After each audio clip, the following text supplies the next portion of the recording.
ಇನಿತು ಮಾಡಿದೆ ದೈವ ಇನ ಕುಲದ ಸೌಭಾಗ್ಯ ಚಿಂತಾಮಣಿಯ ಬೆಳಕು ತೊಗಿತೆ.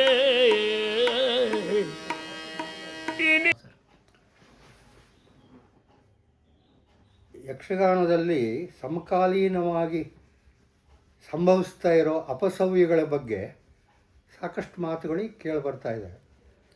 ಅದನ್ನು ಅಪಸವ್ಯ ಅಂತನ್ನೋ ಹೆಸರಿನಲ್ಲಿ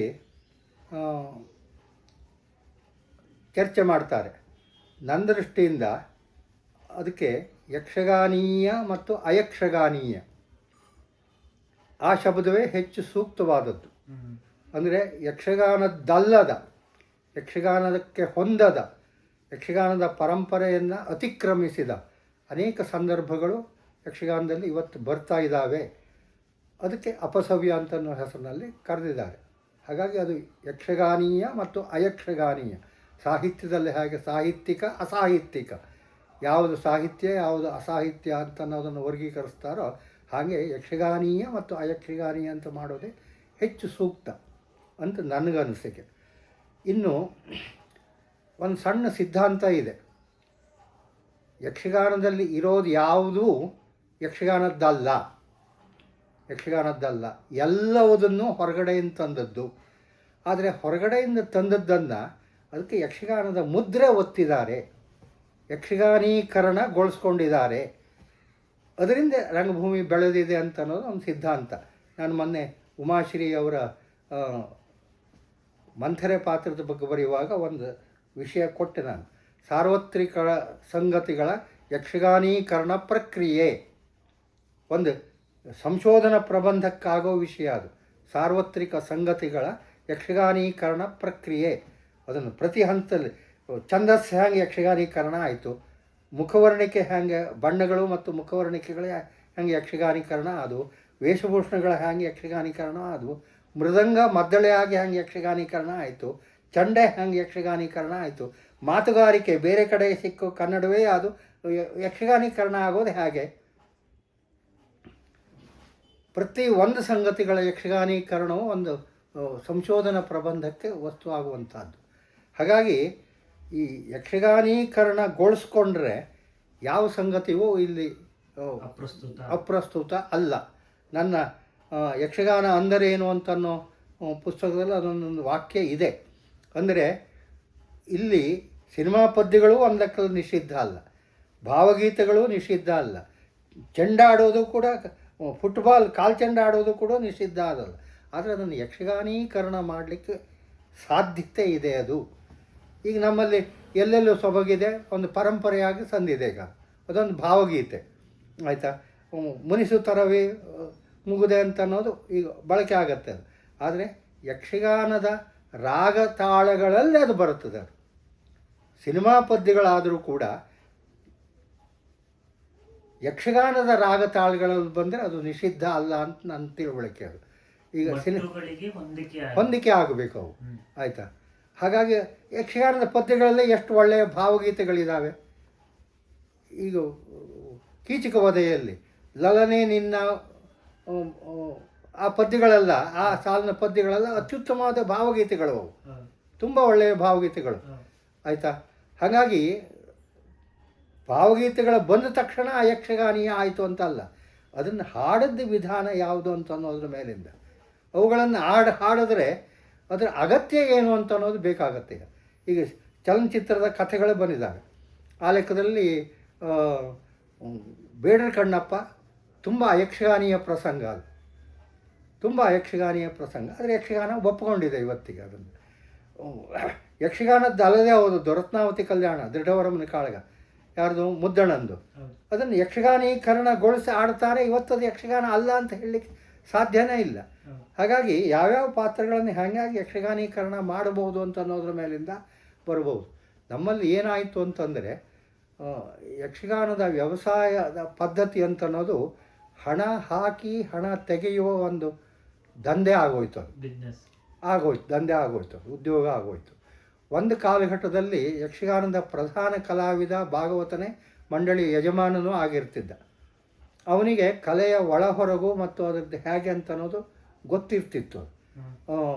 ಅದು ಗೊತ್ತಿಲ್ಲದೆ ಹೋದ ಒಂದು ಹಣ ಹಾಕಿ ಹಣ ತೆಗೆಯುವ ಒಬ್ಬ ಬಂಡವಾಳಶಾಹಿ ಇಲ್ಲಿಯ ಯಜಮಾನ ಆದ ತಕ್ಷಣ ಆತ ಸಹಜವಾಗಿ ಲಾಭ ಹಾನಿಯ ಯೋಚನೆ ಮಾಡ್ತಾನೆ. ಹಾಕಿದ ಹಣ ವಾಪಸ್ಸು ಬರಬೇಕು ಅಂತ. ಅದೇ ಹಣವನ್ನು ಆತ ನಾಟಕ ಕಾಂಟ್ರಾಕ್ಟಿಗೆ ಹಾಕ್ಬೋದು, ಮದ್ಯದ ವ್ಯಾಪಾರಕ್ಕೆ ಹಾಕ್ಬೋದು, ಇನ್ಯಾವುದೋ ಒಂದು ಅದರ ಲಾಭ ಸಹಿತ ಬರ್ತದೆ. ಇದರಲ್ಲೂ ಬಂದರೆ ಸರಿ ಅಂತ ಅನಿಸಿದ್ರೆ ತಪ್ಪೇನಲ್ಲ. ಆದ್ದರಿಂದ ಇವತ್ತು ಮಂಡಳಿಯ ಯಜಮಾನನೂ ಕೂಡ ಭಾಳ ಗೊಂದಲ ಮತ್ತು ತೊಂದರೆಯಲ್ಲಿ ಇದ್ದಾನೆ. ಅವನು ಏನು ಮಾಡಿದ್ರೆ ಏನು ಆಗ್ಬೋದು ಅಂತ ಅನ್ನೋದು. ಯಾಕಂದರೆ ಯಾರಿಗೂ ಅಂಥ ಬದ್ಧತೆ ಇಲ್ಲ. ಕಲಾವಿದರಿಗೆ ಬದ್ಧತೆ ಇಲ್ಲ, ಆಟ ಆಡಿಸೋರಿಗೆ ಬದ್ಧತೆ ಇಲ್ಲ, ಆಮೇಲೆ ಪ್ರೇಕ್ಷಕರಿಗೆ ಬದ್ಧತೆ ಇಲ್ಲ. ಹಾಗಾಗಿ ಎಲ್ಲವೂ ಇದಾದದ್ರಿಂದ ಮೇಳದ ಯಜಮಾನನು ಆ ಲೆಕ್ಕದಲ್ಲಿ ಆಗಿದೆ. ಈಗ ನೋಡಿ, ಯಕ್ಷಗಾನದಲ್ಲಿ ಡೇರೆ ಮೇಳ ಬಂದ ತಕ್ಷಣ ಒಂದು ಕಾಂಟ್ರಾಕ್ಟ್ ಪದ್ಧತಿ ಅಂತ ಅನ್ನೋದು ಬಂತು. ಕಾಂಟ್ರಾಕ್ಟ್ ಕೊಟ್ಟು ಬಿಡೋದು. ಅನೇಕ ಪ್ರದರ್ಶನಗಳ ಕಾಂಟ್ರಾಕ್ಟ್ ಹೊಡೋದು. ಒಂದು ಬಿಡಿ ಕಾಂಟ್ರಾಕ್ಟ್ಗಳು ಹುಟ್ಕೊಂಡ್ರು ಕ್ಷೇತ್ರದಾದ್ಯಂತ. ನಾನು 10 ಆಟ ಕಾಂಟ್ರಾಕ್ಟ್ ಮಾಡಿದ್ದೇನೆ, 25 ಆಟ ಕಾಂಟ್ರಾಕ್ಟ್ ಮಾಡಿದ್ದೇನೆ ಅಂತ ಅನ್ನೋದು. ಅದು ತಿರುಗಾಟದ ಹೊತ್ತಿನಲ್ಲಿ ಅದೊಂದು ದಂಧೆ ಆಯಿತು ಅದು. ಆದರೆ ಆ ರೀತಿ ಕಾಂಟ್ರಾಕ್ಟ್ ಕೊಟ್ಟಾಗ ಅದನ್ನು ನಿಯಂತ್ರಣದಲ್ಲಿ ಇಟ್ಕೊಳ್ಳೋದು ಹೇಗೆ? ನೀನು ಅತಿಥಿ ಕಲಾವಿದರನ್ನು ಹಾಕೋದಾದ್ರೆ ನಾನು ಕೇಳ್ಕೊಳ್ಬೇಕು, ಅಥವಾ ಬೇಕೋ ಬೇಡೋ ಅಂತ ಹೇಳ್ತೇನೆ. ಬೇರೆದನ್ನು ಇದು ಮಾಡೋದಾದ್ರೆ ನನ್ನ ಹತ್ರ ಕೇಳ್ಕೊಳ್ಬೇಕು ಅಂತ ಮೇಳದ ಯಜಮಾನ ಹೇಳೋ ನೈತಿಕ ಧೈರ್ಯ ತಿಳ್ಕೊಳ್ಳಲ್ಲ. ಅದಕ್ಕೆ ನಿಯಂತ್ರಿತ ಪ್ರಜಾಪ್ರಭುತ್ವ ಅಂತ ಕರೆದ್ರು.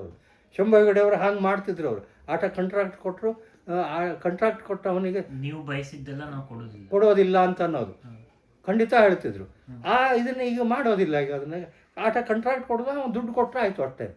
ಇಲ್ಲಿ ಸಂಘಟಕರಿಗೂ ಅವರಿಗೂ ಒಂದು ಪ್ರತಿಷ್ಠೆಯಾಗಿ ಉಳಿದಿದೆಯಾ? ತಾನೊಂದು ಯಕ್ಷಗಾನ ಮಾಡಿಸ್ತಾ ಇದ್ದೇನೆ ಅನ್ನೋದೇ ಒಂದು ಹೆಗ್ಗಳಿಕೆಯ ಸಾಧನೆ ಆಗಿದೆಯಾ? ಹೆಗ್ಗಳಿಕೆ ಸಾಧನೆ ಯಾಕೆ ಅಂತಂದರೆ ಅದು ಲಾಭ ಆಗತ್ತೋ ಇಲ್ಲೋ ಅನ್ನೋ ಕಾರಣಕ್ಕಾಗಿ ಮಾತ್ರ. ಹಾಕದ ದುಡ್ಡು ಬರ್ತದೋ ಇಲ್ಲೋ ಅಂತ ಮೇಲ್ದವ್ರಿಗೆ ಒಂದು ಸ್ಥಿರವಾಗಿ ಇದೊಂದು ಅಮೌಂಟ್ ಬರುತ್ತೆ ಅನ್ನೋದು ಖಾತ್ರಿ ಆಗ್ಬಿಡ್ತದೆ. ತಾವೇ ಕ್ಯಾಂಪ್ ಹಾಕಿದ್ರೆ ಬರುತ್ತೋ ಇಲ್ಲೋ ಅನ್ನೋ ಖಾತ್ರಿ ಇಲ್ಲ. ಈಗ ಒಂದು ಕಾಲಘಟ್ಟದಲ್ಲಿ ಮೇಳ್ದವರೇ ತಿರುಗಾಟ ಮಾಡ್ತಿದ್ರಲ್ವ, ಅವರೇ ಸ್ವಂತ ಆಟ ಹಾಕ್ತಿದ್ರು. ಆಮೇಲೆ ಈ ಕಾಂಟ್ರಾಕ್ಟ್ ಪದ್ಧತಿ ಬಂತದು. ಅಲ್ಲಲ್ಲಿ ಈ ಬೆನಿಫಿಟ್ ಶೋಗಳು ಅಂತ ಬಂದೋದು ಆಯಿತಾ. ಆಮೇಲೆ ಈ ಒಳ ಕಾಂಟ್ರಾಕ್ಟ್ಗಳು, ಈ ಪುಡಿ ಕಾಂಟ್ರಾಕ್ಟ್ಗಳಿದ್ದಾವೆ ನೋಡಿ. ಅವರು ಹಿತೈಷಿಗಳು ಹೌದು, ಆದರೆ ಅವರಿಗೆ ನಿಯಂತ್ರಣ ಇಲ್ಲದೆ ಹೋದರೆ ಅವರು ಏನು ಮಾತ್ರ ಮಾಡಿ ಒಂದು ಪ್ರದರ್ಶನಕ್ಕೆ ದುಡ್ಡು ಆಯಿತು ಅಂತ ಅನ್ನೋದನ್ನು ಯೋಚನೆ ಮಾಡ್ತಾರೆ. ಏನು ಬೇಕಾದರೂ ಮಾಡಿ ಆಯಿತಾ. ಅದು ಬಂದ ತಕ್ಷಣ ಅವನೇ ಕಿಂಗ್ ಆಗಿಬಿಡ್ತ, ಅವನದೇ ಪ್ರಭುತ್ವ ಆಗಿಬಿಡ್ತ. ಅವನು ಏನು ಬೇಕಾದ್ರೂ ಮಾಡ್ತಾನೆ. ಅತಿಥಿ ಕಲಾವಿದನ್ನು ತಂದ್ಕೊಳ್ತಾನೆ, ತರ್ತಾನೆ, ನೃತ್ಯಗಳನ್ನು ತರ್ತಾನೆ, ಯಾವ್ಯಾವುದೋ ಇತ್ಯಾದಿಗಳನ್ನ. ಅವ ಮೋಸ್ಟ್ಲಿ ಕಲಾವಿದ್ರ ಮೇಲೂ ಮೇಳದವ್ರ ಮೇಲೂ ಒತ್ತಡ ಅನಗತ್ಯವಾಗಿ ಬೀಳುತ್ತೆ. ಹೀಗ್ ಮಾಡಿ ಅಂತ. ಹೌದು. ಅದೆಲ್ಲ ಬಂದದ್ದಿದೆ ಹಿಂದುವ.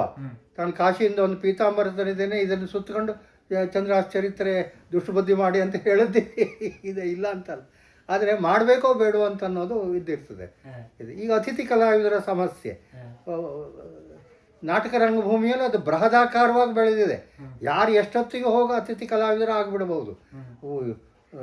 ನಾನು ಬರೆದಿದ್ದೇನೆ ಒಂದು ಕಡೆಗೆ, ಈ ಬೆಂಗಳೂರಿನ ಕಡೆ ಸಿನಿಮಾ ನಟರಿಗೆ ಕಾಸಿಗೆ ಖರ್ಚಿಲ್ಲದೆ ಹೋದ ತಕ್ಷಣ ಧಾರವಾಡ ಕಡೆ ಹೋಗ್ತಾರೆ. ಅವರಿಗೆ ಸ್ವಲ್ಪ ನಾಟಕದವರಿಗೂ ಸ್ವಲ್ಪ ಇದು ಡಲ್ ಆಯಿತು ಅಂದ ತಕ್ಷಣ 2 ಜನ ತರ್ತಾರೆ,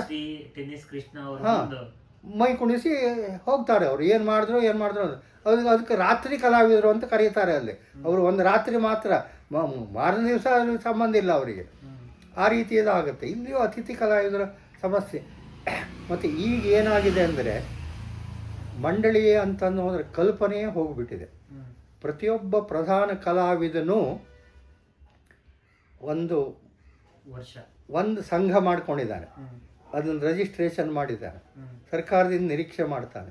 ಹಾಗಾಗಿ ಇದಕ್ಕೆ ನಾನು ಅರ್ಜಿ ಮತ್ತು ಅನುದಾನದ ಘಟ್ಟ ಅಂತ ಕರೆದಿದ್ದೇನೆ ನಾನು.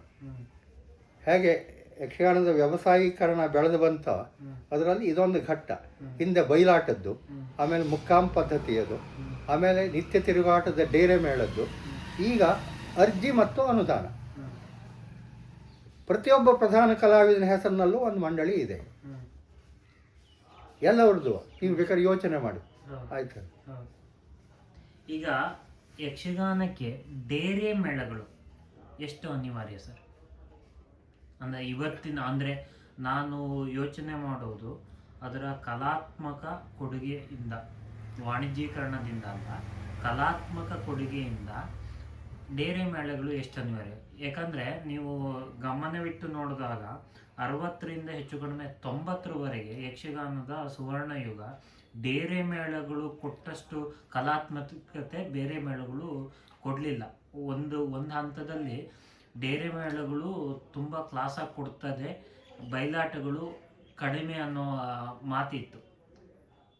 ಸೊ ಈ ಪರಿಸ್ಥಿತಿಯಲ್ಲಿ ಡೇರೆ ಮೇಳಗಳು ಕಲಾತ್ಮಕ ದೃಷ್ಟಿಯಿಂದ ಯಕ್ಷಗಾನದ ಬೆಳವಣಿಗೆಯಿಂದ ಎಷ್ಟು ಮುಖ್ಯ ಕಾಣುತ್ತೆ ಇವತ್ತಿಗೆ?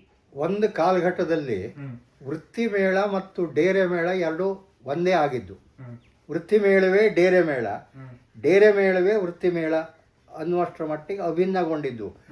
ಯಕ್ಷಗಾನದ ಪ್ರದರ್ಶನಕ್ಕೆ ಡೇರೆ ವ್ಯವಸ್ಥೆ ಬಿಟ್ಟರೆ ಬೇರೆದು ಸಾಧ್ಯವೇ ಇಲ್ಲ ಅಂತ ಅನ್ನುವಷ್ಟರ ಮಟ್ಟಿಗೆ ಬೆಳವಣಿಗೆ ಆಗಿದ್ದು. ಒಂದು ಪ್ರದರ್ಶನವನ್ನು ಡೇರೆಯಲ್ಲಿ ಕೂತ್ಕೊಂಡು ನೋಡಿದ್ರೆ ಮಾತ್ರ ಆಟ ನೋಡ್ದಂಗೆ ಆಗತ್ತೆ ಅನ್ನುವ ತಿಳುವಳಿಕೆ ಇದ್ದವರು ಇದ್ದರು.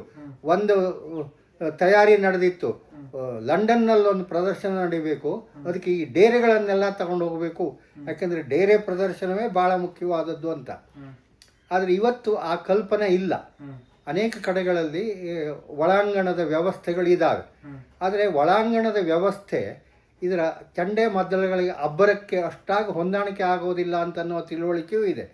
ಆ ಚಂಡೆ ಮದ್ದಳೆಗಳನ್ನು ಒಳಾಂಗಣಕ್ಕೆ ಬೇಕಾಗುವಂಗೆ ಬಳಸ್ಕೊಳ್ಳೋದು ಹೇಗೆ ಅಂತ ಅನ್ನುವ ಪ್ರಜ್ಞೆಯು ಅನೇಕರಿಗಿಲ್ಲ. ಅಬ್ಬರ ಅಂದರೆ ಅಬ್ಬರವೇ ಅದು. ಹಾಗಾಗಿ ಇವತ್ತು ಡೇರೆ ಮೇಳದ ಅಗತ್ಯವೇ ಇಲ್ಲ ಅನ್ನುವಷ್ಟರ ಮಟ್ಟಿಗೆ ಬಂದಿದೆ. ಆದರೆ ನಾನು ಪ್ರತಿಪಾದನೆ ಮಾಡಿದ್ದೇನೆ, ಒಂದು ಸಮಯ ಮಿತಿ ಡೇರೆ ಮೇಳ ಬೇಕು ಅಂತ. ಈಗ ಧರ್ಮಸ್ಥಳದವರು ಮಾಡಿದ್ರು, ಅದು ಬಯಲಾಟದ ಡೇರೆ ಮೇಳ ಅದು, ಆಯಿತಾ. ಬೇರೆ ಒಂದೆರಡು ಪ್ರಯತ್ನಗಳಾದವು, ಅದು ಮುಂದುವರೆದಿಲ್ಲ. ಒಂದೇ ವರ್ಷಕ್ಕೆ ಹಾಕದ ದುಡ್ಡು ಬರಬೇಕು ಅಂತ ನಿರೀಕ್ಷೆ ಮಾಡಬೇಕಾದ ಅಗತ್ಯ ಇಲ್ಲ. ಈಗ ಡೇರೆ ಅಂತ ಅದಕ್ಕೆ ಬೇಕಾದಷ್ಟು ಬೇರೆ ಸಾಮಗ್ರಿಗಳು ಸಿಗ್ತವೆ. ಆಧುನಿಕವಾದ ಒಂದು ಸುಮಾರಿನ ಮಳೆಗೆ ತಡ್ಕೊಳ್ಳುವಂಥ ಸಾಮಗ್ರಿಗಳು ಕೂಡ ಸಿಗ್ತವೆ. ಒಂದು ಬಸ್ನಲ್ಲಿ ಕಲಾವಿದರನ್ನು, ಡೇರೆ ಸಾಮಗ್ರಿಗಳನ್ನು, ಆಮೇಲೆ ಈ ಪ್ಲಾಸ್ಟಿಕ್ ಕುರ್ಚಿಗಳನ್ನು, ಇವನ್ನ ಎಲ್ಲವನ್ನೂ ಕೂಡ ಹೇರ್ಕೊಂಡು ಹೋಗಿ ಒಂದು ಕ್ಯಾಂಪಿನಿಂದ ಒಂದು ಕ್ಯಾಂಪಿಗೆ ಹೋಗಬೇಕಾದದ್ದು ಸಾಧ್ಯತೆ ಇದೆ. ಹಾಗಾಗಿ ಒಂದು ಸಮಯಮಿತ ಡೇರೆ ಮೇಳವನ್ನೇ ಯಾರಾದರೂ ಮಾಡಿದ್ರೆ, ಒಬ್ಬ ಕಲಾವಿದನೇ ಮಾಡಿದ್ರೆ ಭಾಳ ಯೋಗ್ಯ. ಈಗ ಉದಾಹರಣೆಗೆ ನೀನಾಸಂನಲ್ಲಿ ಒಂದು ತಿರುಗಾಟದ ತಂಡ ಇದೆ, ಹೌದಾ. ಅವರು 3 ಪ್ರದರ್ಶನಗಳನ್ನು ಬೇರೆ ಬೇರೆ ಕಡೆಗೆ ಹಾಕ್ತಾರೆ ಅವರು. ಅಂಥದ್ದೇ ಒಂದು ತಿರುಗಾಟದ ತಂಡ ಯಕ್ಷಗಾನಕ್ಕೆ ತೀರಾ ಅಗತ್ಯ ಆಗಿತ್ತು. ಯಾಕೆ ಅಗತ್ಯ ಆಗಿತ್ತು ಅಂತಂದರೆ, ಬೇರೆ ಬೇರೆ ಯಕ್ಷಗಾನ ರಂಗಶಿಕ್ಷಣ ಕೇಂದ್ರಗಳು ತಮ್ಮ ಕಲಾವಿದರನ್ನು ತಯಾರು ಮಾಡ್ತಾ ಇದ್ದಾವೆ. ಆ ತಯಾರಾದ ಕಲಾವಿದರಿಗೆ ಮುಂದೆ ಅದೇ ಸಿದ್ಧಾಂತದಲ್ಲಿ, ಅದೇ ಕಲಾ ಸಿದ್ಧಾಂತದಲ್ಲಿ ಮುಂದುವರಿಲಿಕ್ಕೆ ಒಂದು ಅವಕಾಶ ಇಲ್ಲ. ಹಾಗಾಗಿ ಅವರು ಯಾವ್ಯಾವುದೋ ವೃತ್ತಿ ಮೇಳವನ್ನು ಸೇರಿಕೊಂಡು ವಿಘಟನೆ ಆಗಿಬಿಡ್ತಾರೆ. ಅವರಿಗೆ ಅನುಕೂಲ ಆಗುವಂಥದ್ದನ್ನು ಮಾಡಿಕೊಂಡು ವಿಘಟನೆ ಆಗಿಬಿಡ್ತಾರೆ. ಈಗ ಉದಾಹರಣೆಗೆ ಕೆರಮನೆ ಕೇಂದ್ರದಲ್ಲಿ ಸುಮಾರು 20ಕ್ಕಿಂತ ಹೆಚ್ಚು ಕಲಾವಿದರು ಶಂಭುಗೌಡರ ಕಾಲದಲ್ಲಿ ತಯಾರಾಗಿದ್ದರು. ಸ್ತ್ರೀ ಪಾತ್ರ, ಪುರುಷ ಪಾತ್ರ, ಪೋಷಕ ಪಾತ್ರ, ಹಾಸ್ಯ ಪಾತ್ರ ಎಲ್ಲದರದ್ದು ಒಂದು ತಿರುಗಾಟದ ತಂಡ ಅಲ್ಲೇ ಇದ್ದಿದ್ದರೆ ಪ್ರತ್ಯೇಕವಾಗಿ, ಅಂದರೆ ಮಾಮೂಲಿ ಪ್ರದೇಶಕ್ಕಿಂತ ಹೊರಗಡೆಗೆ ಪ್ರದರ್ಶನ ನೀಡಲಿಕ್ಕೂ ಆಗ್ತಿತ್ತು ಅಭಿರುಚಿಗೆ ತಕ್ಕ ಹಾಗೆ. ಒಂದು ವರ್ಷ 3 ಪ್ರದರ್ಶನಗಳನ್ನು ಬೇರೆ ಬೇರೆಯವರಿಂದ ತಯಾರಿಸೋದು, ಅದು ಬೇರೆ ಬೇರೆಯವರಿಂದ ಅಂಥ ಪ್ರದರ್ಶನಗಳನ್ನು ಕೊಡ್ಕೊಳ್ತಾ ಒಂದು ತಿರುಗಾಟ ತಂಡ. ಹಾಗಾಗಿ ಪ್ರತಿ ಯಕ್ಷಗಾನ ಕಲಾ ಕೇಂದ್ರಗಳಿಗೂ ಒಂದು ಅವ್ರದ್ದೇ ಆದ ತಿರುಗಾಟದ ತಂಡ, ಅದು ಡೇರೆಯಲ್ಲಿ ಆದರೆ ಭಾಳ ಸೂಕ್ತ ಅಂತ ನನಗನ್ನಿಸ್ತದೆ.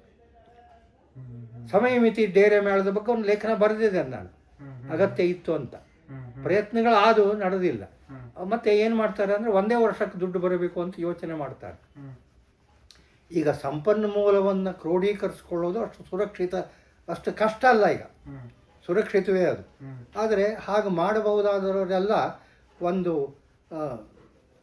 ಸೇಫ್ಟಿ ಝೋನ್ ಅಂತ ಇರ್ತದಲ್ಲ, ಸುರಕ್ಷಿತವಾದ ವಲಯ, ಅದರಲ್ಲಿ ಇದ್ದುಬಿಟ್ಟಿದ್ದರಿಂದ ಅವರು ಸಾಹಸವನ್ನು ಮಾಡಲಿಕ್ಕೆ ಯೋಚನೆ ಮಾಡೋದಿಲ್ಲ. ಹಂಗಾಗಿ ಇವತ್ತಿಗೆ ಒಂದು ಸಮಯ ಮಿತಿ ಡೇರೆ ಮೇಳದ ಅಗತ್ಯ ಮತ್ತು ತಿರುಗಾಟದ ತಂಡ ತೀರಾ ಅಗತ್ಯವಾಗಿತ್ತು. ಅಲ್ಲದೆ ಹೋದರೆ ಹೊರಗಡೆ ಕೊಡೋ ಪ್ರದರ್ಶನಕ್ಕೂ ಒಳಗಡೆ ಪ್ರದರ್ಶನಕ್ಕೂ ಸಮತೋಲನ ಆಗದೇನೆ ಅಲ್ಲಿಯ ಪ್ರದರ್ಶನಗಳು ಇಲ್ಲಿ ಬೇಡಿಕೆ ತಗೊಳ್ಳೋದಿಲ್ಲ, ಇಲ್ಲಿ ಪ್ರದರ್ಶನಗಳು ಅಲ್ಲಿ ಬೇಡಿಕೆ ತಗೊಳ್ಳೋದಿಲ್ಲ. ಹಾಗಾಗಿ ಹೊರಗಡೆಗೆ ಓಡಾಡುವವರು ಹೊರಗಡೆಗೆ ಇರ್ತಾರೆ, ಇಲ್ಲಿ ಓಡಾಡುವವರು ಇಲ್ಲೇ ಇರ್ತಾರೆ ಅಷ್ಟೇ. ಸರ್, ಈಗ ಯಕ್ಷಗಾನ ಅಂತ ಹೇಳಿದ ತಕ್ಷಣ ನಾವು ಮೊದಲು ಹೇಳುವುದೇ ಕರಾವಳಿಯ ಕಲೆ ಅಂತ ಹೇಳ್ತಾರೆ. ಇದ್ರ ಜೊತೆಯಲ್ಲಿ ಮಲೆನಾಡಿನ ಭಾಗದಲ್ಲೂ ಕೂಡ ಸಾಕಷ್ಟು ಶತಮಾನಗಳಿಂದ ಇಲ್ಲಿ ಅಸ್ತಿತ್ವದಲ್ಲಿ ಇರುವುದು ಕೂಡ ಕಾಣ್ತದೆ. ನೀವು ಕಂಡುಕೊಂಡ ಹಾಗೆ ಕರಾವಳಿಯ ಯಕ್ಷಗಾನಕ್ಕೂ ಮಲೆನಾಡಿನ ಯಕ್ಷಗಾನಕ್ಕೂ ಏನು ವ್ಯತ್ಯಾಸ ಇದೆ ಸರ್? ಮಲೆನಾಡಿನಲ್ಲಿ ಶತಮಾನಗಳಿಂದ ಮೇಳಗಳಿದ್ದು ಅವು ಅನೇಕ ಮುಳುಗಡೆಯಿಂದ ಹೋದವು. ಶರಾವತಿ ಹಿನ್ನೀರಿನಲ್ಲಿ ಮುಳುಗಡೆ ಆದದ್ದರಿಂದ ಅಂಥ ಮೇಳಗಳ ಅಸ್ತಿತ್ವಗಳು ಹೋದವು. ಎರಡನೇದು, ಕರಾವಳಿ ಯಕ್ಷಗಾನಕ್ಕೆ ಇರುವಷ್ಟು ಪ್ರೋತ್ಸಾಹ ಬೇರೆ ಕಡೆಗಳಿಲ್ಲದೆ ಹೋದ್ರಿಂದ ಅವು ಇಲ್ಲಿ ಹೆಚ್ಚು ತಮ್ಮ ಅಸ್ತಿತ್ವವನ್ನು ಕಾಪಾಡಿಕೊಳ್ಳೋದೇ ಅವಕ್ಕೆ ಕಷ್ಟ ಆಗೋದು. ಮತ್ತು ಬಯಲಾಟದ ಮೇಳಗಳಲ್ಲಿ ನಿಮಗೆ ಗೊತ್ತಿದ್ದ ಹಾಗೆ ತಿರುಗಾಟದ ಬಯಲಾಟದ ಮೇಳ, ಕರದಲ್ಲಿ ಹೋಗಿ ಬಯಲಾಟಗಳನ್ನು ಬರೋ ಮೇಳ ಅಂತ ಅನ್ನೋದು ಇದೆ. ಇದಾದ ತಕ್ಷಣ ಕಲಾವಿದರಲ್ಲಿ ಪ್ರೊಫೆಷನಲ್ ಆರ್ಟಿಸ್ಟ್, ವೃತ್ತಿಪರ ಕಲಾವಿದರು ಮತ್ತು ವೃತ್ತಿಪರದ ಅಲ್ಲದೇ ಹೋದ ಹವ್ಯಾಸಿ ಕಲಾವಿದರು ಅಂತ ಒಂದು ವರ್ಗ ಬೆಳೆದು ಬಿಡ್ತು. ನಾನು ನಮ್ಮ ಈಶ್ವರ್ ಅವರ ಪುಸ್ತಕಕ್ಕಂಥದ್ದೊಂದು ಲೇಖನ ಬರೆದಿದ್ದೇನೆ. ಹಾಗೆ ಬೆಳೆದಿದ್ದರಿಂದ ವ್ಯವಸಾಯಿ ಕಲಾವಿದರು ಹೆಚ್ಚು ಪರಿಣತರು, ಎಕ್ಸ್ಪರ್ಟ್. ಅವರು ಹೆಚ್ಚು ಎಕ್ಸ್ಪರ್ಟ್, ಅವರು ಪರಿಣತರು. ಅವರು ಈ ಹವ್ಯಾಸಿ ಕಲಾವಿದರು ಅಷ್ಟು ಪರಿಣತರ ಅಲ್ಲ, ಅಮೇಚೂರ್ ಅವರು ಅಂತನೋ ಒಂದು ವರ್ಗ ಬೆಳೆದು ಬಿಡ್ತು. ಹಾಗಾಗಿ ಈ ಹವ್ಯಾಸಿ ಕಲಾವಿದರು ವೃತ್ತಿಪರರೊಂದಿಗೆ ಹೊಂದಿಕೊಳ್ಳೋದು ಕಷ್ಟ ಆಗಿಬಿಡ್ತು. ಹಾಗಾದ್ದರಿಂದ ಇಲ್ಲಿದ್ದವರೆಲ್ಲ ಹೆಚ್ಚಿನ ಮಟ್ಟಿಗೆ ಹವ್ಯಾಸಿ ಕಲಾವಿದರೇ. ಈಗ ದಕ್ಷಿಣ ಉತ್ತರ ಕನ್ನಡ ಜಿಲ್ಲೆಗೆ, ಕರಾವಳಿಗೆ ಕೆಲವು ಬೇಡಿಕೆಗಳು ಬರ್ತಾವೆ, ಹೋಗ್ತಾರೆ, ಇಲ್ಲ ಅಂತ ಅಲ್ಲ. ಅದು ಎಷ್ಟರ ಮಟ್ಟಿಗಿದೆ ಅಂತಂದರೆ, ದಕ್ಷಿಣ ಕನ್ನಡದ ಯಾವುದೇ ವೃತ್ತಿ ಮೇಳಕ್ಕೆ ಉತ್ತರ ಕನ್ನಡದ ಒಬ್ಬ ಹವ್ಯಕ ಕಲಾವಿದ ಇದ್ರೆ ಮಾತ್ರ ನಡೀತದೆ, ಅಲ್ಲದೆ ಹೋದ್ರೆ ನಡೆಯೋದಿಲ್ಲ ಅನ್ನುವಷ್ಟರ ಮಟ್ಟಿಗೆ ಬಂದಿದೆ.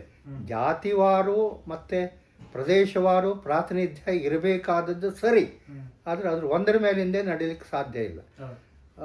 ಮತ್ತು ಈಗ ಪುನಃ ಆಯಾ ಜನಾಂಗಗಳಲ್ಲಿ ಅವರವರ ಯಕ್ಷಗಾನಗಳು ಮತ್ತು ಪ್ರವರ್ಧಮಾನಕ್ಕೆ ಬರ್ತಾ ಇದ್ದಾವೆ. ಒಂದು ಕಾಲಘಟ್ಟದಲ್ಲಿ ಅದು ಸಂಪೂರ್ಣ ನಶಿಸಿ ಹೋಗ್ಬಿಟ್ಟಿದ್ದು.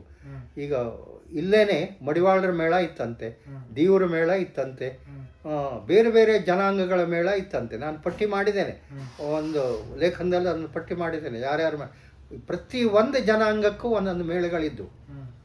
ಈಗ ಕೆರೆಮನೆ ಶಿವರಾಮೇಗೌಡರಿಗೆ ಪ್ರಾರಂಭದ ಗುರು ಭಂಡಾರಿ, ಹೊಸತೋಟದ ಮಂಜಾತ ಭಾಗವತರಿಗೆ ಒಬ್ಬ ಕ್ಷೌರಿಕ ಗುರು, ಅವರು ಆತ್ಮಚರಿತ್ರೆ ಬರ್ಕೊಂಡಿದ್ದಾರೆ. ಆದರೆ ಈ ಜನಾಂಗೀಯ ಮೇಳಗಳು ಅಂತ ಅನ್ನೋದು ಈಗ ಹೆಚ್ಚು ನಶಿಸಿಬಿಟ್ಟಿದ್ದಾವೆ. ಪುನಃ ಈಗ ಜಾಗೃತ ಆಗ್ತಾ ಇದ್ದಾವೆ. ಪುನಃ ಅದು ಇತ್ತೀಚಿನ ಬೆಳವಣಿಗೆ ಅಷ್ಟೇನೆ ಅದು. ಹಾಗಾಗಿ ಹಾಗಾದದ್ದರಿಂದ ಈ ಮಲೆನಾಡಿನ ಭಾಗದಲ್ಲಿದ್ದ ಅವರಿಗೆ ಅಂಥ ಪ್ರೋತ್ಸಾಹ ಇಲ್ಲದೆ ಹೋದ್ರಿಂದ ಇಲ್ಲಿ ನಶಿಸ್ತು. ಆದರೆ ಕೆಲವೊಂದು ಪರಂಪರೆಗಳನ್ನು ಕಾಪಾಡಿಕೊಂಡು ಬರುವುದರಲ್ಲಿ ಈ ಮಲೆನಾಡಿನ ಮೇಳಗಳು ಹೆಚ್ಚು ಪ್ರಸಿದ್ಧವು. ನಿಮ್ಗೊಂದು ಉದಾಹರಣೆ ಕೊಡ್ತೇನೆ. ಯಕ್ಷಗಾನದ ಸಿಂಹವೇಷ, ನಾನೊಂದು ಲೇಖನ ಬರೆದಿದ್ದೇನೆ, ಹಾದಿ ಬಿಟ್ಟು ಹಾದಿ ಹಿಡಿದ ಯಕ್ಷಗಾನ ಸಿಂಹವೇಷ ಅಂತ. ಯಕ್ಷಗಾನದ ಸಿಂಹವೇಷ ಸಂಪೂರ್ಣವಾಗಿ ದಾರಿ ಬಿಟ್ಟು ಬಿಡ್ತು, ಹೌದಾ? ದಾರೇಶ್ವರ ಸುಬ್ಬನ ಸಿಂಹ, ಕರ್ಕೆ ಹಾಸಿಗಾರ ಸಿಂಹ, ಅವೆಲ್ಲ ಪ್ರತ್ಯೇಕವಾದ ಸಿಂಹ ನೃತ್ಯಕ್ಕೆ ಭಾಳ ಯೋಗ್ಯ. ಸಿಂಹ ನೃತ್ಯ ಅಂತ ಅನ್ನೋ ಒಂದು ಪ್ರಕಾರಕ್ಕೆ ಭಾಳ ಯೋಗ್ಯ. ಆದರೆ ಯಕ್ಷಗಾನದ ಪ್ರದರ್ಶನದ ಮಧ್ಯೆ ಹೊಂದಿಕೆ ಆಗೋದಿಲ್ಲ. ಇದರ ವೇಷಭೂಷಣಗಳೇ ಒಂದು ರೀತಿ ಇರ್ತವೆ, ಅದರ ವೇಷಭೂಷಣಗಳೇ ಒಂದು ಇರ್ತವೆ. ಅದು ಹೇಗಾಯಿತು ಅಂದರೆ, ಶಿವಮೊಗ್ಗದಲ್ಲಿ 24 ಗಂಟೆ ಒಂದು ಪ್ರದರ್ಶನ ಆಯಿತು, ಹೌದಾ? ಅಲ್ಲಿ ದಕ್ಷಿಣ ಕನ್ನಡದವರು, ಉಡುಪಿ ಕೇಂದ್ರದವರು ಬಂದು ಒಂದು ಪ್ರದರ್ಶನ ನೀಡಿದರು. ಅಲ್ಲಿ ಸಂಜೀವ್ ಸುವರ್ಣನೇ ಒಂದು ಸಿಂಹನ ಮಾಡ್ದ. ಹೇಗೆ ಮಾಡ್ದ? ದಾರೇಶ್ವರ ಸುಬ್ಬ ಮತ್ತು ಕರ್ಕಿ ಹಾಸಿಗಾರರ ಪರಂಪರೆಯ ಸಿಂಹನನ್ನು ಮಾಡ್ದ. ನಾನು ಸಮಾರೋಪ ಭಾಷಣದಲ್ಲಿ ಅದನ್ನು ಆಡಿಬಿಟ್ಟೆ ನಾನು. ಯಾಕಂದರೆ ಶಿವರಾಮ್ ಕಾರಂತರೇ ಒಂದು ಕಾಲದಲ್ಲಿ ಉತ್ತರ ಕನ್ನಡದಲ್ಲಿ ಹುಲಿ ವೇಷ ಇತ್ಯಾದಿಗಳನ್ನು ರಂಗಸ್ಥಳಕ್ಕೆ ತರ್ತಾರೆ, ಅದು ಅಲ್ಲ ಅಂತ. ಅಂಥದ್ದೇ ಪ್ರದೇಶದ ಕಾರಂತರ ಕೇಂದ್ರದವರೇ ಈ ರೀತಿ ಸಿಂಹನ ಮಾಡಿದ್ರೆ ಹ್ಯಾಂಗೆ ಅಂತ ಕೇಳಿಬಿಟ್ಟೆ ನಾನು. ಸ್ವಲ್ಪ ವಿವಾದ ಆಯಿತು. ಆದರೆ ಫಲಶ್ರುತಿ ಇದೆ ಅದಕ್ಕೆ. ಯಾಕೆಂದರೆ ಕೇಂದ್ರದವರು ಕಡೆಗೆ ಸರಿಯಾಗಿ ಅಧ್ಯಯನ ಮಾಡಿಕೊಂಡು ಯಕ್ಷಗಾನದ ಸಿಂಹ ಹ್ಯಾಂಗಿರಬೇಕು ಅಂತ ಅನ್ನೋದನ್ನು ಯೋಚನೆ ಮಾಡಿ ಒಂದು ಲೇಖನ ಬರೆದು ಅದರಲ್ಲಿ ನನ್ನ ಹೆಸರನ್ನು ಪ್ರಸ್ತಾಪ ಮಾಡಿದ್ರು. ಹೀಗೆ ಹೇಳಿದ್ರು ಅವರು ಅಂತ. ಆದರೆ ಅವರು ಅದನ್ನು ಮಾಡಬೇಕಾಯಿತು. ಆದರೆ ಇಲ್ಲಿ ಬೆಳೆಯೂರು ಮೇಳದಂಥವ್ರು ಲಾಗಾಯತಿನಿಂದಲೂ ಸಿಂಹನ ಹಾಗೆ ಮಾಡ್ತಿದ್ರು. ಅವರು ಲಾಗಾಯತಿನಿಂದಲೂ ಅವರು ಕಿರೀಟ ಕಟ್ಟದ ಸಿಂಹನನ್ನೇ ಮಾಡ್ತಿದ್ರು. ಯಕ್ಷಗಾನದ ಪ್ರಾಣಿ ಪಾತ್ರಗಳ ಬಗ್ಗೆ ಅದರದ್ದೇ ಆದ ಒಂದು ವಿಧಾನ ಇದೆ. ಸಿಂಹ ಆಗಿರ್ಬೋದು, ಹನುಮಂತ ಆಗಿರ್ಬೋದು, ಮಹಿಷ ಆಗಿರ್ಬೋದು, ಅದರದ್ದೇ ಒಂದು ಯಕ್ಷಗಾನೀಯ ಪರಂಪರೆ ಇದೆ. ಅದು ಹೋಗಿಬಿಟ್ಟಿತ್ತಲ್ವ. ಆದರೆ ಇಲ್ಲಿ ಬೆಳೆಯೋರು ಮೇಳದವರು ಯಾವತ್ತಿನಿಂದ ಅದನ್ನು ಮಾಡ್ತಿದ್ರು. ಹಾಗಾಗಿ ಮಲೆನಾಡಿನ ಅನೇಕ ಮೇಳೆಗಳು ಯಕ್ಷಗಾನದ ನಿಜವಾದ ಪರಂಪರೆಯನ್ನು ಕಾಪಾಡಿಕೊಂಡು ಬಂದಿದ್ದರು. ಒಂದು ಮುಳುಗಡೆ ಆದದ್ರಿಂದ, ಎರಡನೇದು ಪ್ರೋತ್ಸಾಹ ಸಾಕಷ್ಟು ಇಲ್ಲದೆ ಹೋದ್ರಿಂದ, ವೃತ್ತಿ ಮೇಳಗಳು ವಿಜೃಂಭಿಸಿದ್ದರಿಂದ ಇವೆಲ್ಲ ಹಿಂದೆ ಸರಿದವು. ಅಲ್ಲದೆ ಹೋದರೆ ಇಲ್ಲೇ ಹೆಚ್ಚು ಪರಂಪರೆ ಇದ್ದವಾಗಿದ್ದವು. ಪ್ರಸಂಗಗಳು ಬೇಕಾದಷ್ಟು ರಚನೆ ಆಗಿದ್ದಾವೆ ಇಲ್ಲಿ. ಹಳೆಮಕ್ಕಿ ರಾಮನೋ ಮತ್ತೊಬ್ಬರು ಇನ್ನೊಬ್ಬರು ಅಂಥವರು. ಆಮೇಲೆ ಆಮೇಲೆ ಪಾತ್ರದ ಪರಂಪರೆ ವೆಂಕಟ ಅಂಥವರೆಲ್ಲ ಇದ್ರು ಇಲ್ಲಿ. ಬೇಕಾದಷ್ಟು ಜನ ಇದ್ದರು. ಆದರೆ ಈ ವೃತ್ತಿ ಮತ್ತು ಹವ್ಯಾಸಿ ಅನ್ನುವ ವಿಘಟನೆಯಲ್ಲಿ ಇಲ್ಲಿ ಅನೇಕ ಮುಳುಗಡೆಗಳು ಆಗುತ್ತವೆ. ಕೇವಲ ಇವರು ಆತ್ಮಸಂತೋಷಕ್ಕಾಗಿ ಒಂದಷ್ಟು ವರ್ಷಗಳ ಕಾಲ ತಮ್ಮ ಸೀಮಿತ ಅವಧಿಯಲ್ಲಿ ಕೆಲಸವನ್ನು ಮಾಡಿದ್ರೆ ಬಿಟ್ರೆ ಅವರು ಯಾವುದೇ ಮೇಳಕ್ಕೆ ಹೋಗಲಿಲ್ಲ. ಸೊ ಅದಕ್ಕಾಗಿ ಅವರ ಪ್ರತಿಭೆ ಎಲ್ಲೂ ಕೂಡ ಹೆಚ್ಚು ಪ್ರಚಾರ ಆಗಲಿಲ್ಲ. ಈಗ ಬಚಾರ ಮೇಳವೇ ಈಗಾಗಲೇ ಹೇಳ್ದಂಗೆ ಅದು ಇಲ್ಲಿಯ ಮೊಟ್ಟ ಮೊದಲನೇ ವೃತ್ತಿ ಮೇಳ ಆಯ್ತು. ಅದು ನನ್ನ ಕಾದಂಬರಿಯಲ್ಲಿ ಕಲ್ಪನೆ ಮಾಡಿದ್ದೇನೆ, ಜಮ್ಮಾನೆದೊಂದು ಮೇಳ ಇತ್ತು ಅಂತ. ಆದರೆ ಅದು ಕಲ್ಪನೆನೇ ಅಷ್ಟು ಹೊರತು ಅಲ್ಲ. ಅದು ಜಂಬಾನೆ ದ್ವಿಭುಜ ಗಣಪತಿ, ಭಾಳ ಪ್ರಾಚೀನ. ಇಡಗುಂಜಿ ಗೋಕರ್ಣ ಬಿಟ್ಟ ಮೇಲೆ ಅದೇ ಗಣಪತಿ ಸಾಗರ ತಾಲೂಕಿನಲ್ಲಿ ಇದ್ದದ್ದು ನೋಡಿರ್ಬೋದು ನೀವು. ಆಯ್ತಾ? ದ್ವಿಭುಜ ಗಣಪತಿ ಕೂತ್ಕೊಂಡು ಭಂಗಿಯಲ್ಲಿ ಇದ್ದಾನೆ. ಅವನ ಹೆಸರಿನಲ್ಲಿ ಒಂದು ಮೇಳ ಇರಲಿ ಅಂತ ಕಲ್ಪನೆ ಮಾಡಿದ್ದಾರೆ. ಅದೇ ಬಿಟ್ಟು ನಿಜವಾಗಿಯೂ ಇಲ್ಲಿ ಬಯಲಾಟದ ಮೇಳಗಳು ಬೇಕಾದಷ್ಟು ಇದ್ದವು. ಇಲ್ಲಿ ಬೇಕಾದಷ್ಟು ಕಲಾವಿದರು ಇದ್ದರು. ನೀವು ಅಧ್ಯಯನ ಮಾಡ್ತಾ ಇದ್ದ ಹಾಗೆ ನಿಮಗೆ ಅನೇಕ ಒಳ ಸಂಗತಿಗಳು ಗೊತ್ತಾಗ್ತವೆ. ಆದರೆ ಈ ವೃತ್ತಿಪರತೆಯಿಂದ ಉಳಿದವೆಲ್ಲ ತೀರ್ಕೊಂಡು ಅಷ್ಟೇ. ಒಟ್ಟು ಯಕ್ಷಗಾನಕ್ಕೆ ಇನ್ನೇನು ಸುಧಾರಣೆ ಬೇಕು ಸರ್ ನಿಮ್ಮ ದೃಷ್ಟಿಕೋನದಿಂದ? ಸುಧಾರಣೆ ಅಂತಂದರೆ ಎಲ್ಲಕ್ಕಿಂತ ಮೊದಲನೇದಾಗಿ ಮಾಧ್ಯಮ ಪ್ರಜ್ಞೆ ಅನ್ನೋದು ಬೇಕು. ಯಾವುದು ಯಕ್ಷಗಾನ ಆಗತ್ತೆ, ಯಾವುದು ಯಕ್ಷಗಾನ ಆಗೋದಿಲ್ಲ, ಯಕ್ಷಗಾನೀಯ ಮತ್ತು ಅಯಕ್ಷಗಾನೀಯದ ನಡುವೆ ಗೆರೆ ಕೊರೆದು ಬೇರೆ ಮಾಡುವ ಪ್ರಜ್ಞೆ ಬೆಳೆದ್ರೆ ಮಾತ್ರ ಸಾಧ್ಯ ಇದೆ. ಔಚಿತ್ಯ ಆಯ್ತಾ? ಈಗ ಯಕ್ಷಗಾನದ ನೃತ್ಯ ಮತ್ತು ಇನ್ನಿತರ ಸಂಗತಿಗಳ ಬಗ್ಗೆ ಅನೇಕ ಅಪಸವ್ಯದ ಮಾತುಗಳು ಬರ್ತವೆ. ಇದು ಎಲ್ಲವುದೂ ಆದದ್ದು ಕೂಡ ಔಚಿತ್ಯದ ಕೊರತೆಯಿಂದ. ಈಗ ನಾನು ಮಂಡ್ಯದಲ್ಲಿ ನಡೆದ ಸಾಹಿತ್ಯ ಸಮ್ಮೇಳನಕ್ಕೆ ಒಂದು ಲೇಖನ ಬರೆದೆ, ಯಕ್ಷಗಾನ ಬಡಗುತಿಟ್ಟಿನ ಯಕ್ಷಗಾನದ ಇತ್ತೀಚಿನ ಬೆಳವಣಿಗೆಗಳು ಅಂತ. ತೆಂಗುತಿಟ್ಟಿನ ಬಗ್ಗೆ ರಾಧಾಕೃಷ್ಣ ಕಲ್ಚಾರ್ ಬರೆದರು, ಇಲ್ಲಿಗೆ ನಾನು ಬರೆದೆ. ಇಲ್ಲಿ ಅದನ್ನೇ ಬರೆದಿದ್ದೇನೆ ನಾನು. ಇಲ್ಲಿ ನೃತ್ಯದ ಅತಿರೇಕತೆ ಇತ್ಯಾದಿಗಳೆಲ್ಲ ಔಚಿತ್ಯ ಪ್ರಜ್ಞೆ ಇಲ್ಲದೇನೆ ಸಾಕಷ್ಟು ಬೆಳವಣಿಗೆಗಳಾಗಿದ್ದಾವೆ. ಆದ್ದರಿಂದ ಹೊಸತನ ಅನ್ನೋದು ಬರಲೇ ಇಲ್ಲ. ಅದೇ ಪ್ರಸಂಗ ಕೃತಿಗಳು ಅವನ್ನೇ ಆಡ್ತಾ ಇದ್ದಾವೆ. ಈಗ ಹೊಸತೋಟದ ಮಂಜುನಾಥ ಭಾಗವತರು ಯಕ್ಷಗಾನದಲ್ಲಿ ಪ್ರಸಿದ್ಧವಾದ ಎಲ್ಲ ಪ್ರಸಂಗ ಕೃತಿಗಳನ್ನು ನಿರೂಪಣೆ ಮಾಡಿದ್ದಾರೆ. 300 ಪ್ರಸಂಗ ಒಟ್ಟು ಮರು ನಿರೂಪಣೆ ಅವು. ಅದರಲ್ಲಿ ಕೆಲವು ಹೊಸ ವಿಷಯ, ಆದರೆ ಹೆಚ್ಚಿನವೆಲ್ಲ ಮರು ನಿರೂಪಣೆ. ನೀವು ಸಾಂಪ್ರದಾಯಿಕವಾದ ಯಾವ ಪ್ರಸಂಗ ಕೃತಿ ಹೆಸರಿಸಿದ್ರೂ ಕೂಡ ಅದರ ಮರು ನಿರೂಪಣೆ ಅವರಲ್ಲಿ ಇದೆ. ಆಯ್ತಾ? ಈಗ ಉದಾಹರಣೆಗೆ ರಾಮನಿರ್ಯಾಣ, ರಾವಣ ವಧೆ, ಇವೆಲ್ಲ ಮರು ನಿರೂಪಣೆಗೊಂಡ ಪ್ರಸಂಗ ಕೃತಿಗಳೇ. ಆ ಮರು ನಿರೂಪಣೆಯ ಪ್ರಸಂಗ ಕೃತಿಗಳನ್ನು ಆಡಲಿಕ್ಕೆ ಎತ್ಕೊಂಡು ಅವನ್ನು ಜನಪ್ರಿಯಗೊಳಿಸಿದ್ರೆ ಯಕ್ಷಗಾನದ ಪುನರುಜ್ಜೀವನ ತಂತಾನೇ ಆಗತ್ತೆ ಅದು. ಆಮೇಲೆ ಈ ಕಾಲಯವನ ಕಾಳಗದಂಥದ್ದನ್ನು ಆಡಲಿಕ್ಕೆ ಪ್ರಯತ್ನ ಪಟ್ಟರು, ಆದರೆ ಅದು ಸ್ಥಾಪನೆಯೇ ಆಗಲಿಲ್ಲ, ಯಾಕೆಂದರೆ ಪ್ರಯತ್ನ ಇಲ್ಲ. ಮತ್ತೊಂದು ಪ್ರಾಬ್ಲಮ್ ಅಂತ ಹೇಳಿದ್ರೆ, ಈಗ ಯಾವುದೇ ಪ್ರಯೋಗವನ್ನು ಮಾಡಿದರೂ ಕೂಡ ಅದು ಒಂದೆರಡು ಪ್ರಯೋಗಕ್ಕೆ ಮಾತ್ರ ಸೀಮಿತ, ನಿರಂತರತೆ ಇಲ್ಲ, ನಿರಂತರವಾಗಿ ಸಿಗೋದೇ ಇಲ್ಲ. ಕ್ರಾಂತಿ ಆಗಬೇಕು ಅಂತ ಆದ್ರೆ ಒಂದು 10 ಪ್ರದರ್ಶನ ಆದ್ರೂ ಕನಿಷ್ಠ ಆಗಬೇಕು. ಅದಕ್ಕೆ ಈ ಸಮಯ ಮಿತಿ ಡೇರೆ ಮೇಳ ಇದ್ರೆ ಮಾತ್ರ ಸಾಧ್ಯ ಇದೆ. ಅವೆಲ್ಲ ಒಂದಕ್ಕೊಂದಕ್ಕೆ ಹೊಂದಾಣಿಕೆ ಇದ್ದಂಥವು. ಈಗ ಗದಾಯುದ್ಧದಂಥ ಪ್ರಸಂಗ ತರುವಾಗ ಶಿವರಾಮ ಹೆಗಡೆ ಎಷ್ಟು ಸೋಲನ್ನು ಅನುಭವಿಸಿದ್ರು ಅಂತ ಅನ್ನೋದು ಆತ್ಮಚರಿತ್ರೆ, ಎಷ್ಟು ಅಪಮಾನ, ಎಷ್ಟು ಸೋಲನ್ನು ಅನುಭವಿಸಿದ್ರು ಅಂತ ಅನ್ನೋದು ಅವರ ಆತ್ಮಚರಿತ್ರೆಯಲ್ಲಿ. ಆದರೆ ಅವ್ರು ಬಿಟ್ಟರೆ ಅದನ್ನು ನಿರಂತರಗೊಳಿಸಿ ಅದೊಂದು ಕೊಡುಗೆ ಅನ್ನೋದು ಆಯ್ತು. ಅದು ಆಯ್ತು. ಇವತ್ತು ಅನೇಕ ವಿಘಟನೆಗಳಾಗಿರ್ಬೋದು, ಇಲ್ಲ ಅಂತಲ್ಲ, ಆದರೆ ಅದೊಂದು ಕೊಡುಗೆ ಅಂತ ಅನ್ನೋದಂತ ಆಯ್ತಲ್ವ.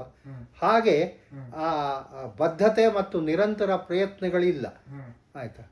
ಯಾಕೆ ಕಾರಣ ಅಂತಂದರೆ ಅದಕ್ಕೆ ಭೌತಿಕ ನಿರೀಕ್ಷೆಗಳೇ ಕಾರಣ ಆಗುತ್ತೆ, ಹಣಕಾಸಿನ ನಿರೀಕ್ಷೆಗಳೇ ಕಾರಣ ಆಗುತ್ತೆ. ಆಡಿದ ಕೂಡಲೇ ಅದು ಯಶಸ್ವಿ ಆಗಬೇಕು ಮತ್ತು ದುಡ್ಡು ಬರಬೇಕು, ಯಶಸ್ವಿ ಆಗಬೇಕು ಮತ್ತು ದುಡ್ಡು ಬರಬೇಕು, ಅಷ್ಟೇ. ಈಗ ಸಮಯ ಮಿತಿ ಡೇರೆ ಮೇಳ ಮಾಡಿದ್ರೆ 3 ವರ್ಷದ ನಂತರ ದುಡ್ಡು ಬರ್ಲಿಕ್ಕೆ ಹೋಗ್ಬಹುದು, ಅಲ್ಲಿವರೆಗೆ ಆಗದೇನೂ ಇರಬಹುದು. ಆದ್ರೆ ಆ ಬದ್ಧತೆಯಲ್ಲಿ ಕೆಲಸ ಮಾಡಿದ್ರು ಮಾತ್ರ ಒಂದು ಏನೋ ಒಂದು ಫಲಶ್ರುತಿಯನ್ನು ಕಾಣಲಿಕ್ಕೆ ಸಾಧ್ಯತೆ. ಅಲ್ಲದೆ ಹೋದರೆ ರಾತ್ರಿ ಬೆಳಗಾಗೋದ್ರೊಳಗೆ ಶ್ರೀಮಂತ ಆಗಬೇಕು ಅಂತಂದ್ರೆ ಸಾಧ್ಯನೇ ಇಲ್ಲ ಯಕ್ಷಗಾನದಂಥ ರಂಗಭೂಮಿಯಲ್ಲಿ. ಅಲ್ಲ, ಅದು ಆ ನಿರೀಕ್ಷೆನೇ ಇಟ್ಕೊಳ್ಬಾರ್ದು. ಅಂದ್ರೆ ಅದು ಆ ದುಡಿಯೋನಿಗೆ ಕೇವಲ ಇದನ್ನ ನಾನು ಕಲೆಯ ದೃಷ್ಟಿಯಿಂದ ಮಾತ್ರ ನೋಡ್ತೇನೆ. ಮತ್ತೆ ಈಗ ಸಂಪನ್ಮೂಲಕ್ಕೆ ಬೇಕಾದಷ್ಟು ಮೂಲಗಳಿದ್ದಾವೆ. ಸರ್ಕಾರ, ಸಮಾಜ ಇತ್ಯಾದಿಗಳನ್ನು ಮಾಡುವವನಿಗೆ ಕೊಡುವವರು ಇದ್ದಾರೆ, ಇಲ್ಲ ಅಂತಲ್ಲ, ಬೇಕಾದಷ್ಟು ಕೊಡಬಹುದು, ಇಲ್ಲ ಅಂತ. ಆದರೆ ಅದನ್ನು ಸಹಿಸಿಕೊಂಡು ಅದನ್ನು ಒಂದು ಪ್ರಯೋಗಶೀಲವಾಗಿ ಮಾಡಬೇಕು ಅನ್ನೋದು ಯಾರಿಗೂ ಇಲ್ಲ. ಈಗ ಶಂಭು ಹೆಗಡೆಯವರು ಮೇಳ ನಿಲ್ಲಿಸುವಾಗ ಒಂದು ಲೇಖನ ನಾನೇ ಬರೆದೆ ಪ್ರಜಾವಾಣಿಗೆ, ಬೇಕು ಯಕ್ಷಗಾನಕ್ಕೊಂದು ಪ್ರಯೋಗಶೀಲ ರಂಗಭೂಮಿ ಅಂತ. ಆ ಕಾಲಕ್ಕೆ ಅವರಿಗೆ ಅದು ಅನಿಸಿತ್ತು, ಮತ್ತು ಪ್ರಯೋಗಗಳನ್ನು ಮಾಡಿದ್ರು ಅವರು ಮತ್ತೆ, ಅಂದರೆ ಬೇರೆ ರೀತಿಯಲ್ಲೂ ಕೂಡ ವೃತ್ತಿಗೆ ಹೊರತುಪಡಿಸಿದ್ದು, ಆಯ್ತಲ್ಲ. ಅಂಥ ಒಂದು ಪ್ರಯೋಗ ರಂಗಭೂಮಿ ಬೇಕು ಅಂತ ಯಾರಿಗೂ ಅನಿಸೋದೇ ಇಲ್ಲ, ನೋಡಿ, ಅನಿಸೋದೇ ಇಲ್ಲ, ಆಯ್ತಾ.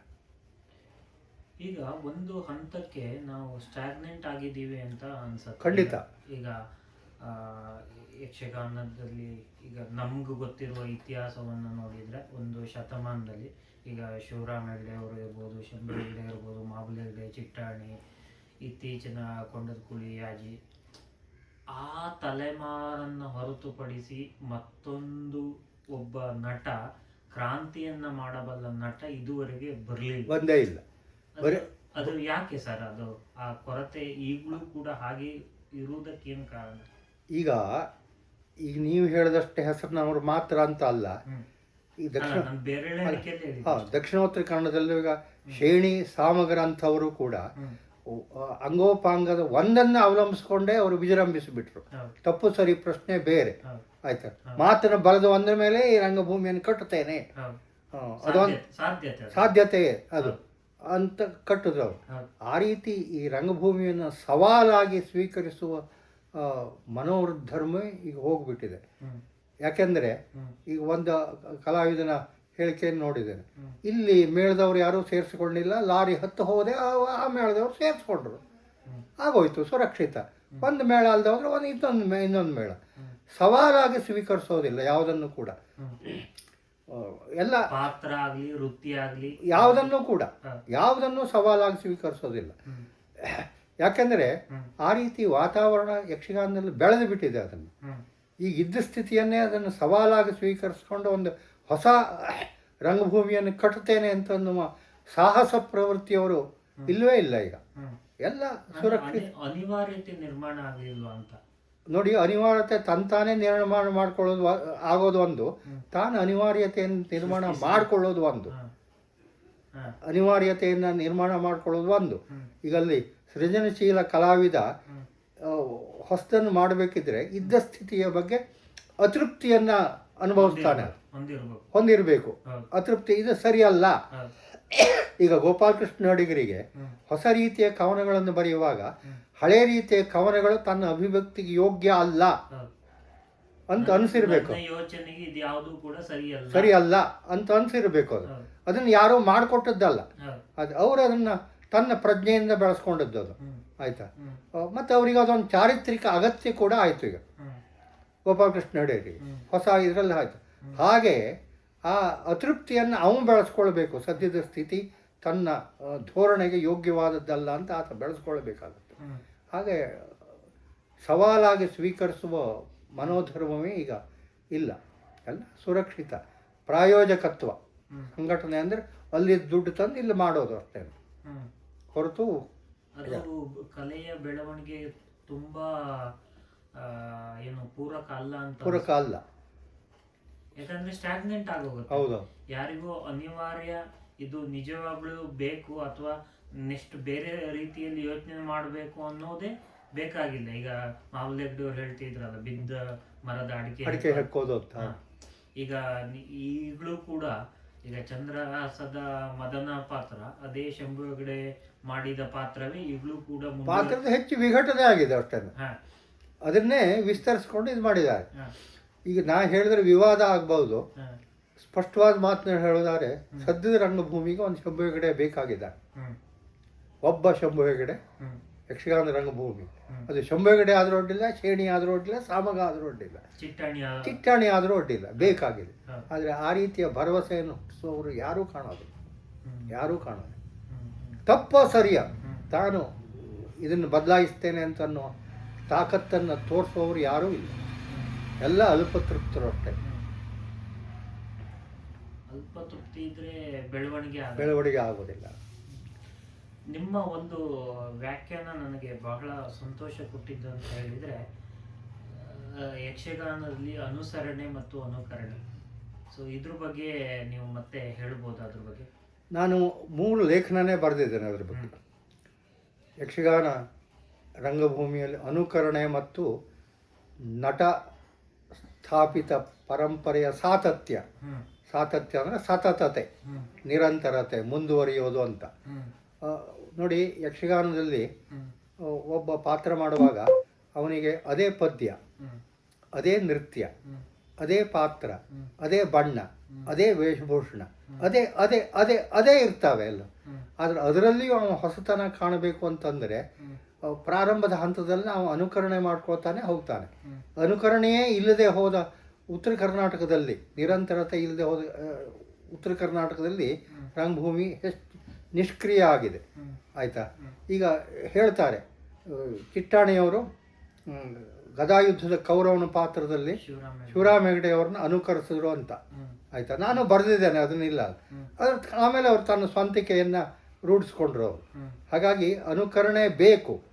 ಆದರೆ ಎಲ್ಲಿ ಅನುಕರಣೆ ಮಾಡಬೇಕು, ಹೇಗೆ ಅನುಕರಣೆ ಮಾಡಬೇಕು, ಆಮೇಲೆ ಹೇಗೆ ಅದನ್ನು ಸ್ವತಂತ್ರವಾಗಿ ರೂಢಿಸ್ಕೊಳ್ಬೇಕು ಅನ್ನುವ ಎಚ್ಚರ ಇರಬೇಕಾಗತ್ತೆ. ಪ್ರಾರಂಭದ ಹಂತದಲ್ಲಿ ಎಲ್ಲರೂ ಅನುಕರಣೆ ಮಾಡ್ತಾರೆ. ಯಕ್ಷಗಾನದ ಅಗತ್ಯ ಕೂಡ. ಈಗ ಅಪ್ಪನಂತೆ ಮಗ ಬೆಳಿಲೇಬೇಕಾಗತ್ತೆ. ಅವನು ಆಡಿರೋ ಮಾತುಗಳನ್ನು ಮನೆಯಲ್ಲೇ ಆಡ್ತಾನೆ, ಮಗನು ಆಡ್ತಾನೆ ಅದನ್ನ. ಈ ಯಕ್ಷಗಾನದ ಪದ್ಯಗಳಲ್ಲೂ ಅನೇಕ ಅನುಕರಣೆಗಳು ಕಾಣ್ತಾವೆ. ಈಗ ಉದಾಹರಣೆಗೆ, ಹೀಗೆ ಪೇಳುವರೆ ತಂಗಿ ಎಂಬಂತೆ, ಹೀಗೆ ಪೇಳುವರೆ ಸಖಿ ಅಂತ ಇನ್ನೊಂದು ಪದ್ಯ ಇದೆ. ಆ ರೀತಿ ಅನುಕರಣೆ ಮಾಡ್ತಾರೆ. ಆದರೆ ಅದನ್ನು ಸ್ವತಂತ್ರವಾಗಿಯೂ ಮಾಡ್ತಾರೆ ಅದನ್ನು. ಹಾಗಾಗಿ ಅನುಕರಣೆ ಮಾಡ್ತಾ ಮಾಡ್ತಾ ಮಾಡ್ತಾ ಸ್ವಂತಿಕೆಯನ್ನು ರೂಢಿಸ್ಕೊಳ್ಬೇಕಾಗತ್ತೆ. ಅದರ ಬದಲಿಗೆ ತಾನು ಅನುಕರಣೆಯನ್ನೇ ಮಾಡೋದಿಲ್ಲ, ಅಥವಾ ನಾನು ಮಾಡಿದ್ರೆ ಅನುಕರಣೆ ಆಗಿಬಿಡುತ್ತದೆ, ಅದಕ್ಕಾಗಿ ಮಾಡೋದಿಲ್ಲ ಅಂತ ಅನ್ನೋದು ಅದು ಹೇಳಿತನದ ಲಕ್ಷಣ ಅಷ್ಟೇ. ಅನುಕರಣೆ ಮಾಡ್ತಾ ಮಾಡ್ತಾ ಸ್ವಂತಿಕೆಯನ್ನು ಬೆಳೆಸ್ಕೊಳ್ಬೇಕಾಗತ್ತೆ. ಅದೊಂದು ಮೆಟ್ಟಿಲು ಅಂತ ತಗೊಳ್ಬೋದು. ನಮ್ಮ ಸಂಸ್ಕೃತಿ ಬಂದದ್ದೇ ಅನುಕರಣೆಯಿಂದ, ಭಾಷೆ ಬಂದದ್ದೇ ಅನುಕರಣೆಯಿಂದ. ಸಂಸ್ಕೃತಿ ಮತ್ತು ಇನ್ನಿತರ ನಡವಳಿಕೆಗಳಲ್ಲೆಲ್ಲವೂ ಅನುಕರಣೆಯ ಭಾಗಗಳನ್ನು ನಾವು ನೋಡ್ತೇವೆ. ಯಕ್ಷಗಾನದಲ್ಲೂ ಹಾಗೇನೆ. ಹಾಗಾಗಿ ಅದೊಂದು ಮೆಟ್ಟಿಲು ಅಷ್ಟೇನೆ.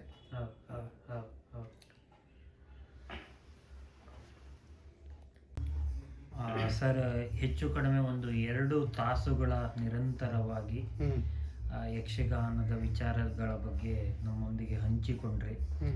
ನಿಮ್ಮನ್ನು ದಣಿಸಿರುವುದಕ್ಕೆ ವೆರಿ ವೆರಿ ಸಾರಿ. ಜೊತೆಗೆ ನಮ್ಮ ವೀಕ್ಷಕರ ಪರವಾಗಿಯೂ ಕೂಡ ನಿಮಗೆ ಅನಂತವಾದ ಧನ್ಯವಾದಗಳನ್ನು ಅರ್ಪಿಸ್ತೇನೆ. ಹ್ಞೂ. ಕೊನೆಯದಾಗಿ ನೀವು ಹೇಳ್ಬೋದು ಯಾವುದಾದ್ರೂ. ಈ ಸಂಜೆ ಹ್ಞೂ ನಿಮ್ಮೊಡನೆ ಮಾತಾಡಿ ನನಗೆ ಭಾಳ ಖುಷಿ ಕೊಟ್ಟಿತು. ಒಂದು ರೀತಿ ಬೇಸರ ಬಂದು ಹೋಗ್ಬಿಡ್ತಿತ್ತು.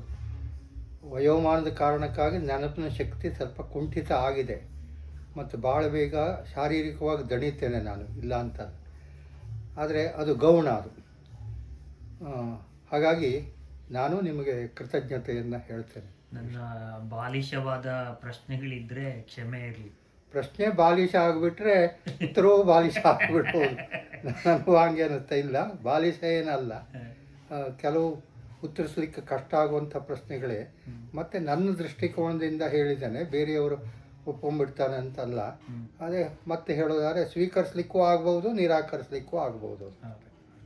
Thank you sir, thank you. ಆಯಿತು, ನಂದು ಕೃತಜ್ಞತೆ.